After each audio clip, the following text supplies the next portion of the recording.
Earlier, I spoke to former JP Morgan Chase Chief Economist Anthony Chan about these new tariffs. Here's what he had to say about what he expects this week. As we've learned over the last couple of months since the inauguration, that somehow every week, sometimes every day, we get new information. So to expect that somehow everything will be known on Liberation Day, I think is an illusion. I think that this will continue to change by the day, by the week. And remember that businesses need a couple of years, some say as much as 3 to 5 years to make investment decisions. But today, what we're seeing is the information changing, let alone month to month, is changing sometimes day to day. So it's very, very difficult for businesses to make investment decisions based on information that keeps changing. Anthony, I'm reading that tariffs hit worst at lower income levels. First, I'd like to hear if this is right, and if so, what do you expect in terms of politics there?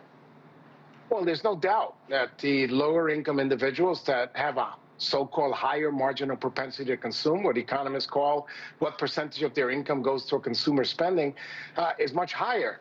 And so when you see these tariffs, for example, right now, when you impose a 25% tariff on cars, that means that the average car is probably going to go up in value or in cost of about $7,000. If you are in the top 1% of the population, if that happens, it's almost an inconsequential event. If you are a working class person or an average person, that is pretty significant. Right now, we've seen auto loan delinquencies at high levels. They would be a lot higher. And keep in mind, it's not just car prices, but insurance for car prices for cars are also going to go up, because now all of a sudden, if something bad happens, you need to replace auto parts, and many of those auto parts, virtually almost 50% of those auto parts are imported, and they're foreign companies that are producing them, so they are hit with that tariff. So guess what?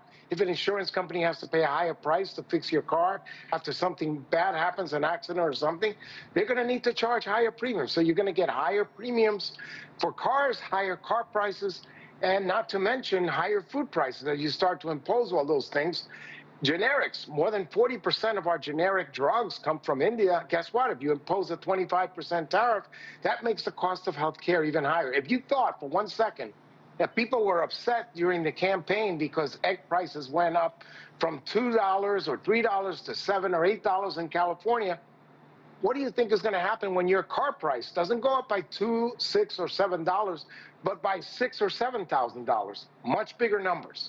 Anthony, I want to continue this exercise if possible. And how do you expect the U.S. economy to look like next year if this path is kept?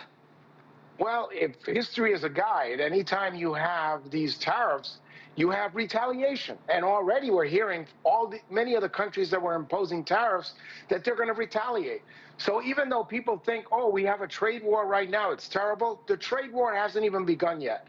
We are going to impose these tariffs, and it would be silly for us to believe that companies are going to take it sitting down.